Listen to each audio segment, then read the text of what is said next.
What's going on, guys? BossUp86 here, back to another video, and today I'm here to do my NXT review.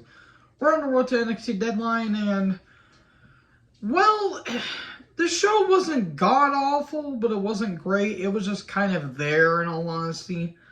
They are setting up the Iron Survivor participants, which, that's going to be a complete cluster, and I cannot wait for it to completely fail. So, yeah, let's just jump right into the show, shall we? We get right into the action with the women starting. At least the women got featured a lot. They got featured quite a bit on the show today, I will admit. Indy took on Roxanne. It was fine. Indy needs to be called up soon. Her in NXT 2.0 does not fit. They're going to call her up, and her and Dexter Lumis are going to be taking on The Miz and Maurice. Because that's exactly what you want to do when you feature a main roster debut. You put them in the ring with Maurice.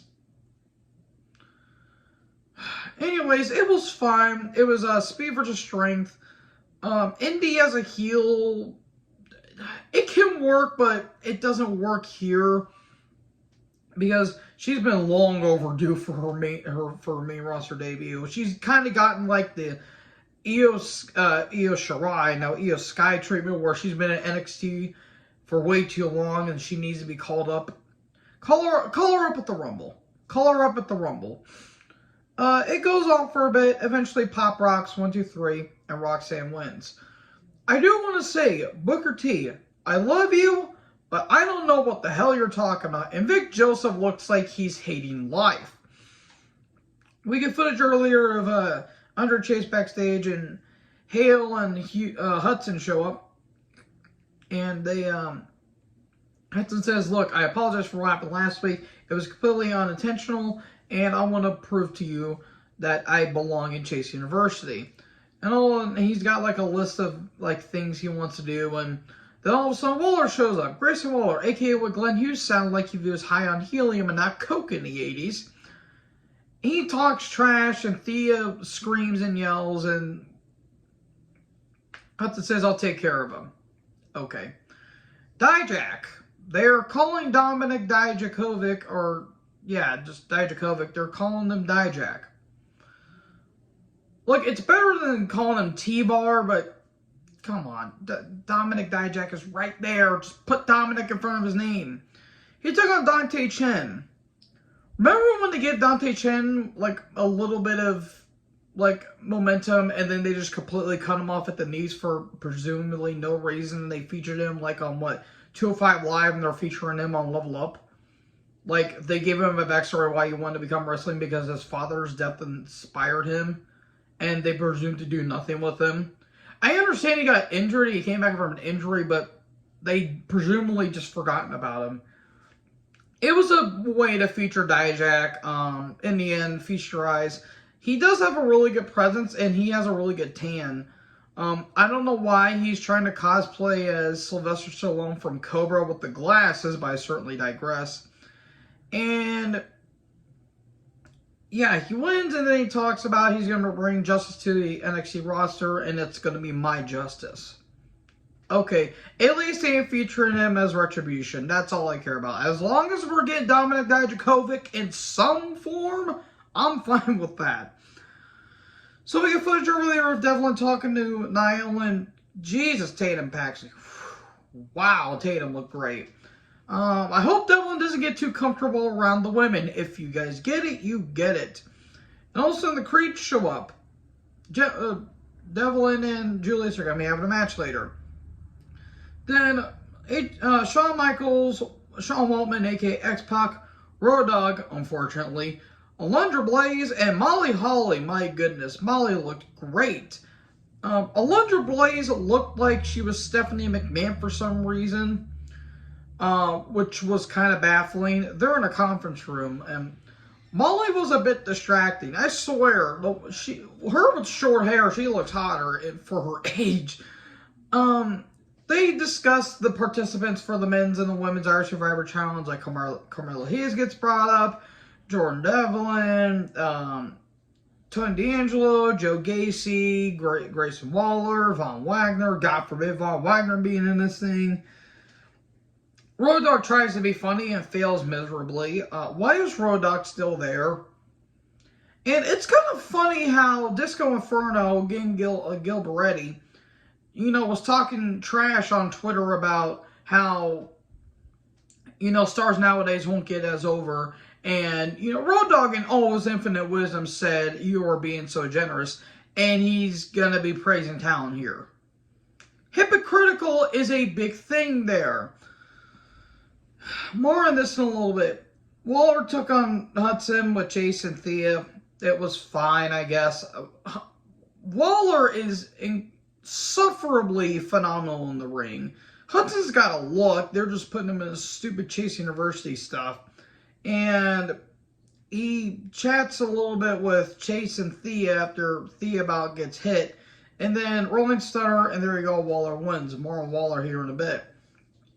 Then Harvey Barnell's backstage, and he talks about, well, I have all these products I want to bring up, Mackenzie, let's leave the past in the past. Mackenzie's like, okay. And he talks about all these products he wants to do. It's the Big Body Tuesday. And he talks about, there's two things he did talk about, and there was another thing I completely forgot about because it was uninteresting. He did talk about how he had like a body pillow or something like that. And he said, I've been single for 5 years, which that's kind of funny. I don't know why I thought that was funny. Because I relate to that. Even though I've never been in a relationship. And Mackenzie's just piling on like, no woman wants to be with you. That's a bit depressing. And then he says, I have BBC, Big Body Cologne. He sprays all over it. And Mackenzie's like, oh, it smells like rotten eggs. And he's like, just breathe it in. And all of a sudden, Axiom shows up. And he said, what is that horrible smell? And Javier's like, well, are you injured? He's like, no, I'm clear to wrestle. How about we have our match? Okay, then. Oh boy, Kiana James, my goodness. And Fallon Henley, my goodness. With Brooks and Jensen, James and Henley had a match. It was fine. They are fighting over a bar. They are fighting over shampoo. It was fine. Kiana's got a really good look, and Fallon Henley looks great. Eventually, the big purse of money gets put into the ring. 4-1, okay, and there you go. James wins. Blade and Nofi and Ozzy Jones are backstage, and Blade wants his revenge for Von Wagner for what he did last week, ripping up his father's shirt and how that shirt meant to him because his father was like a pastor that passed away. And he wants to get his revenge on Vaughn, but he wants to do it alone. Okay. Simple enough. Back to the conference room we go. And then the women get discussed. And the names they brought up was Roxanne Perez, Zoe Stark, Indy Hartwell, Cora Jade, Fallon Henley, Kiana James, and Kaylee Ray, or Alba Fighter. Okay, more on a couple of women here in a bit. Then Katana and Kaden come down. And then Lyons makes her entrance, but then Zoe Stark attacks her. And there you go. They were supposed to take on Toxic Attraction, but they didn't. Or do they? They're going to be having a match later. And then Toxic Attraction laugh. And then we get a Laura Valkyria video package. I think that's how you say her name. She got a repackage. Her name is God damn it, Aofe. I think I'm so sorry if I mispronounce the name.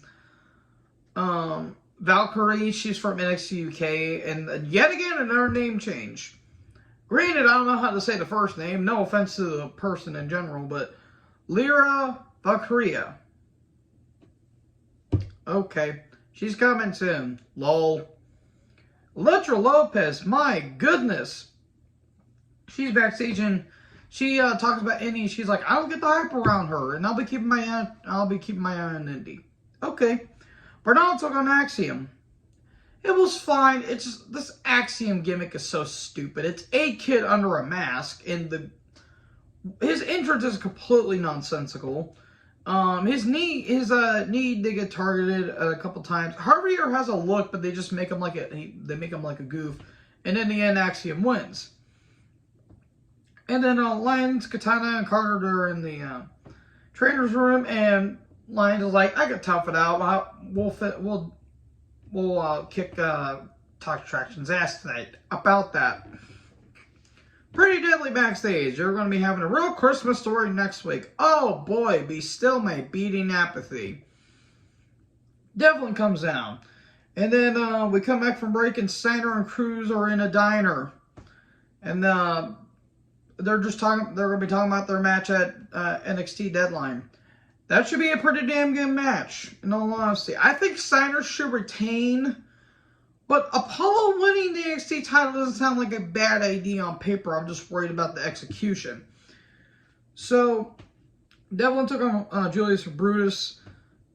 It was fine. I just don't care about Devlin. He is so uninteresting. He's a good worker, but I just don't care about him. Julius may be the breakout of the Creeds, which that's nothing against Brutus. I just think Julius has a little bit more shine to him. Indus come down. Sangha and Veer Mahan, they come down. Devlin eventually gets a chair after he was targeting Julius's knee. He gets a chair. He goes to hit Julius. Sangha shoves him out of the way, and he gets hit. Then a DQ gets called, and Julius wins. And Indus stares down the Creeds. Okay, I understand why they did it, but still. Kayla Ray video done, Isla Dawn video package. Okay. Dijak's in the parking lot, and then Stacks is there. And he says, you got a problem with me? And then D'Angelo shows up, and he's like, you know, I appreciate you were going after Wesley, and, you know, his days are numbered. And, you know, you and I should be a good pairing. And Dijak's like, well, I work alone. And, again, D'Angelo says, well, his days are numbered as North American champion. So Wagner and Stone took on Blade. It was a David versus Goliath. Blade has a good look. And he got some good moments, but in the end, Wagner wins. He goes to do more damage, and Nofe and Jones come down, and Jones fends off Wagner. Cool. So here are the men's participants as of right now. For the Iron Survivor Challenge, we have Grayson Waller, Joe Gacy, Jordan Devlin, and Carmella Hayes. And there's going to be a wild card for the men, which is Axiom, Wagner, and Chase. For the women, it's Kiana James, Cora Jade, Zoe Stark, and Roxanne. And the women's wild card is Fallon Henley, Wendy Chu, and Indy Hartwell. So for the men, you have all heels, basically. All of them are heels, and you have what? You only have one face for the women's. Who's going to go over? I don't know. So anyways, we got Toxic Attraction versus the Lions, Katana and Chance, or Katana and Carter, I should say. It was a mess. I do also want to mention, I forgot to mention this, but during the Blade and the Wagner match, there was a point where Wagner went to go powerbomb, but Inoue tried to counter it with a sunset flip, and it was botched so badly. Like, oh my god, that was bad. I forgot to mention that because I didn't care because Von Wagner was in it. So yeah, the main event, at least the women got the main event at least. It was a mess. There was a lot of screaming involved in this match, I should mention. Lions got the knee targeted. She tries to go after Mandy, but to no avail. High-low, 1, 2, 3, and Toxic Attraction win. Cool. So yeah, that was NXT. It was just there. I didn't really care for it because it's NXT. Why do I bother reviewing it? Because I got nothing else to do. So, thank you guys for watching this video. Make sure you guys like, comment, subscribe. What did you guys think about this show? Tap the little bell for more notifications. Join the herd. Talk to you guys in the next video. Peace out.